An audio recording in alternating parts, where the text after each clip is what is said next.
What's good, YouTube? It's your boy, Only One KDB, and I'm back with another video. In today's video, bro, we got the 12-year-old killers, bro. If y'all new to the channel, bro, make sure y'all like, share, and subscribe. Turn on that post notification bell to be notified. I drop another banger, bro. The 12-year-old killers, bro.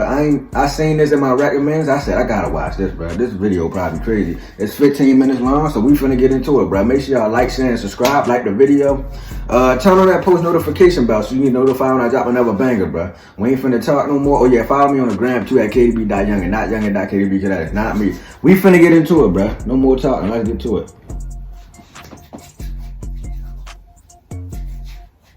At this point, we've seen enough juvenile criminal cases to understand that children and teenagers are entirely capable of diabolical, violent actions. Yeah, these kids nowadays, bro, they reckless and ruthless. I ain't bullshitting.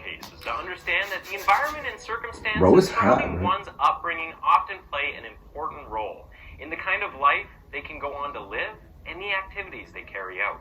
These two realities found their intersection in the case of Catherine and Curtis Jones. The siblings, who were 13 and 12 at the time of the conviction, had endured a myriad of abnormalities in their formative years. These experiences led them to a place of meticulously plotting the annihilation of their primary and perceived accomplice oppressors. Welcome back to Twisted Minds. My name is James, and today we will be taking a look at the unknown story of the youngest convicted adult murderer, Catherine. I'm talking about the 12-year-old kid, Want to know what kind of experiences they were subjected to at the time that led them to a place of violence at such a young age? Or are you interested in finding out how these two ended up being the youngest adult criminals?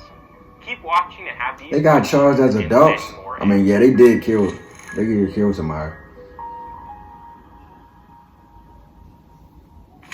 The exact date of Catherine's birth is uncertain, but she was born in 1985 to her parents, Curtis Jones and Stacy Parks. While this seemed to be the start of something beautiful, underneath was a gory reality that the Jones couple had been living in. According to Stacy, she had been enduring physical abuse from Curtis since just after the pair began dating. The abuse was so bad that one of Curtis's violent outbursts, which happened when Stacy was pregnant with their first child, Catherine, caused her uterus to tear, and Catherine died prematurely. About a year later, on the 31st of May, 1986, the couple welcomed their second child, Curtis Fairchild Jones. The family of four continued to live in relative happiness, and they cherished the company of one another. Or at least that was what it seemed like when the two young children were just happy to see their parents around. Beyond what was obvious to the children, Stacy continued to endure physical abuse from Curtis. It is speculated that the children became aware of the situation at some point. Eventually, it all became too much for Stacy to bear, so she packed her things and left home in 1989. Unable to take the then 4-year-old Catherine and 3-year-old Curtis with her, for fear that her mother would reject the children because they were biracial, Stacy left the two children in the care of Curtis Sr. At the time, Stacy thought that she was doing the best thing for her children, but she could not have been further from the truth. With Stacy's departure, what was once a foursome had become a trio, and so the children would learn to adjust to the new arrangement and enjoy the company and attention of their father. But that too would soon be threatened. Oh, so the two kids move with the boy father. It is unclear just how things developed from 1989 when Stacy left Curtis, but by 1994, just 5 years later, she could tell that all was not well with her children. In the 5 years after Stacy left Florida for Kansas, one of Curtis's male relatives had begun living with him and the children. At first glance, this doesn't seem like too much to worry about. After all, family members live together for financial or other reasons at different points in their lives, right? Well, the problem with this particular relative that no one was aware of or just chose to ignore was that he had a very concerning criminal history. In addition to spending 6 years in prison for robbery, this unidentified relative why would this nigga let somebody live in? Well, I guess it is like his family member, so he'll probably like he probably ain't think nothing of it, but like, bro, if I got two kids in the house, bro, ain't nobody with a criminal background coming in here. I ain't bullshit. Well, I can't really say, bro, cause I can't say. I don't know, bro. Well, we finna continue, bro. A registered. Why did I pause it, bro? This video 15 minutes, bro. Before suspicions began to arise, This relative had been convicted of sexual crimes involving his then-girlfriend's daughter, who was 14 years old at the time. In 1994, when Catherine and Curtis I definitely wouldn't have let that nigga in my house. Holidays, Curtis revealed to Stacy that he had been enduring abuse at the hands of this relative. Curtis Jr., being the only other male in the house, had to share a room with the relative, and according to him, he was being fondled by the older man. As it turns out, Catherine was also suffering the same thing, but it is unclear whether she spoke up at this time. Following Curtis's statements, reports were made and an investigation began, but records show that investigations into the case were closed after young Curtis changed his story, saying it had been a lie, most likely under compulsion or fear. That might have been a single mistake, marking the point where everything began to go wrong. On the part of Curtis, his parents, and the authorities, if someone had done something a little differently, things might have turned out much better than they did. Sadly, that was not the case, and a huge tragedy was in sight. In the meantime, Curtis and Catherine continued to suffer physical and sexual abuse, with short-lived periods of outspokenness and quests for justice. Records show that 2 years later, in 1996, another case regarding the Jones children was opened. An investigation was undertaken concerning Curtis sustaining a bruised and swollen eye. It is uncertain just how far this investigation went, and if any findings or actions were made, but judging from the fact that things continued in the same abusive manner in the Jones household, it is very unlikely. Just months before the murder, in September of 1998, a third investigation was started. This time it was concerning Catherine. The 13-year-old girl had run away from home, and her school teacher, being worried for her welfare, made a report stating concerns that Catherine was being taken sexual advantage of. An investigation was opened, and authorities admitted to finding some indicators that Catherine was being sexually abused. However, like the ones before it, the investigation was short-lived. According to Catherine, she had previously tried to tell her father of the abuse, but he did not believe her and took the side of the relative in question. By the time the investigations began, Curtis Sr. intimidated Catherine into lying to the officials and denying that the abuse ever occurred. Also, frightened by the possibility bro, what kind of father you is, bro? Catherine gave in, and the investigations were brought to a stop. Despite not diving deep into the situation, as many believe that they should have, now you gotta listen to your kids, bro. Warned Curtis Sr. about his That's why they don't never be coming forward with given nothing. the criminal history of this relative and the danger he posed to the children. Damn. While trouble in the form of investigation was warded off in the Jones household, trouble continued to brew within. Both Curtis and Catherine were still being taken sexual advantage of by the family member, and it seemed like their father and his girlfriend, Nicole Spites, who had begun living with the family, could not be any less alarmed about the situation at hand. The siblings soon found companionship and solidarity with one another, with Catherine revealing that Curtis was the only one who believed her when she came out with the sexual allegations against their relative. He said that he believed her because it happened to him too. The breaking point for Catherine, according to her, was when a few days after the last investigation was closed, she was taking a shower. The relative in question came into the bathroom, pulled the shower curtains open, and began masturbating.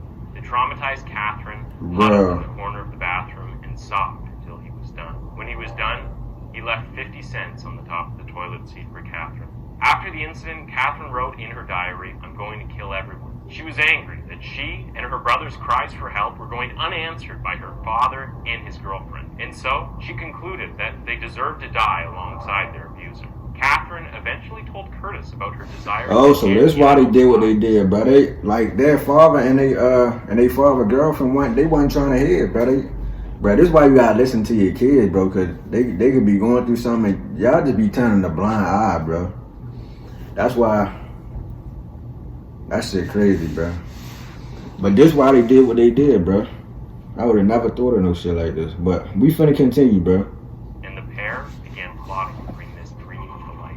They were going to free themselves from torment by killing their abuser. I thought they were just on some crazy shit, like they were just again by killing the people they believed allowed the abuse to occur in the first place. On the 6th of January 1999, the siblings' plan was set into motion, with their father briefly stepping out of the house and their abuser not expected to be back until later that evening. The children were home alone with Nicole. Hoping to receive minimal opposition by killing one person at a time, with no one else in the house, the two set out.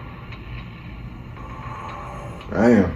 The 29-year-old Sonia Nicole Spites sat at the dining room table, working on a 500-piece jigsaw puzzle, while the children went and retrieved their weapon of choice, their father's 9mm semi-automatic pistol. Catherine took the first shot, hitting Nicole in her stomach. However, she dropped the gun due to the rebound of the shot she fired. Curtis picked up the gun and ran wild, shooting at Nicole and all her surroundings. In all, 9 bullets were fired, 4 which fatally wounded Nicole. As soon as the shots were fired and Curtis caught his breath, reality set in, and he began to freak out at the realization that he had killed someone. This wasn't just some fantasy in our heads anymore.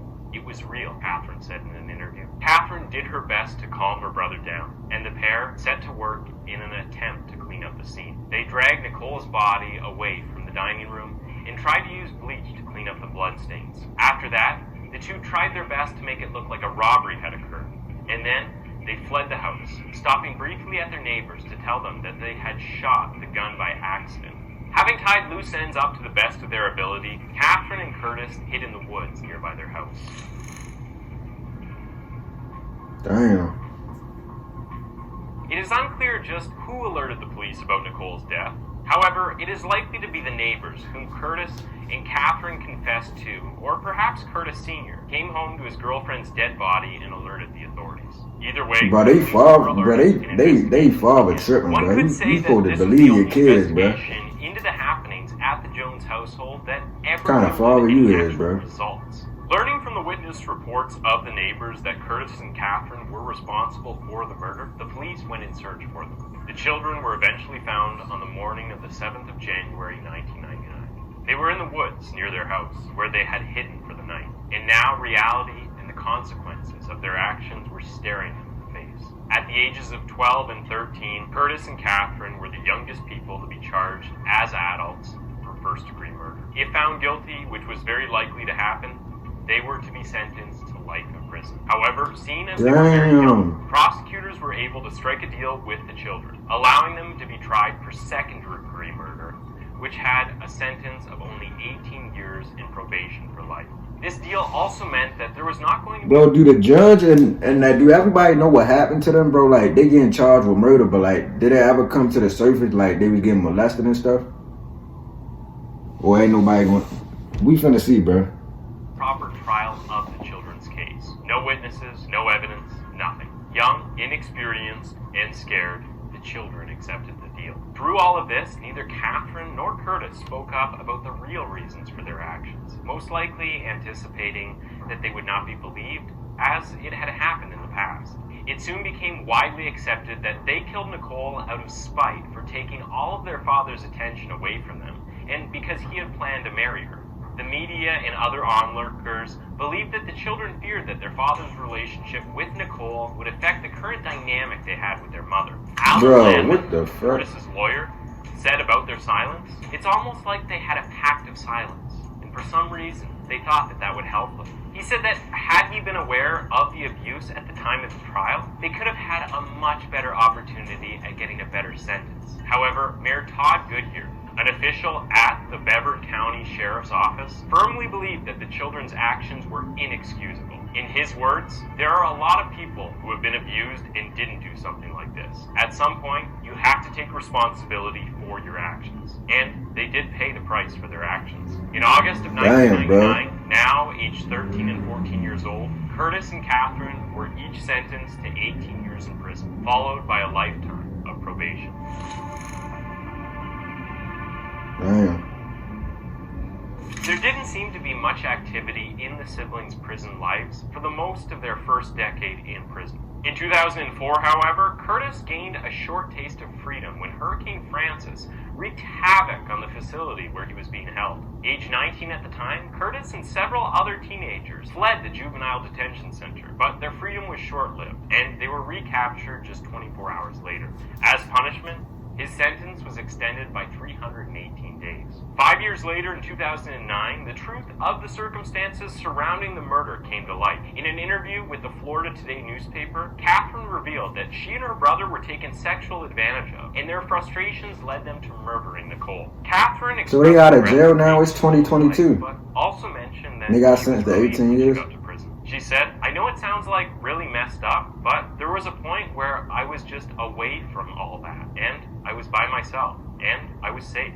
Catherine also revealed in the interview that she had only seen her brother once since they were in prison. The siblings used to communicate by mail, but that stopped when Curtis was moved to a new prison facility, and the warden said it was unacceptable for them to communicate, as they were co-defendants in the case. Ramus Fleming, a U.S. Navy senior, read a 2009 story and was touched by Catherine's experiences. He reached out to her in writing, and the two became pen pals. The pair sparked a romance through their letters and got married in November 2013 at the Hernando Correctional Institution. That's what's up. Catherine was 28 years old at the time she got married to Ramus. Ramus himself soon began making plans and adjustments to allow him to support his wife better, as she was soon to be released from prison. Around the time that Catherine was to be released, Ramus retired as a naval officer to allow him more time to walk her through life outside of prison, as a lot had changed since she was 13 years old.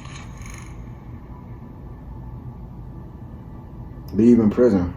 Oh, they got out. After serving a little over 85% of their original sentence, Catherine and Curtis were released from prison. The exact date of Catherine's release is uncertain, but she was released roughly 2 weeks before her brother Curtis, who was released on the 28th of July 2015. The two were aged 30 and 29 years old, respectively. Curtis left prison as an ordained Christian minister and has gone on to continue his life as one. Catherine, on the other hand, has gone after a more traditional life. Unfortunately, her marriage with Ramus did not work out too well, but she has forged ahead and has so much to be grateful for. She received a presidential academic scholarship for school and will be able to attend college as long as she can maintain a 3.75 GPA. Catherine is also contributing efforts to ensure fair sentencing of young people. Both Curtis and Catherine are working hard at adapting to the technological and social changes that occurred in the 16 years that they were in prison, while also making sure that they do not violate the rules of their probation. So far, all appears to be going smoothly. Thanks for tuning in to Twisted Minds. That was the Alright, bro, that's going to do it, bro. If y'all enjoyed that reaction video, make sure y'all like, share, and subscribe. God, leave this video long. But I'm finna get out of here, bro. It's the only video I'm doing today, bro. This shit too long. But I'm finna get out of here, bro.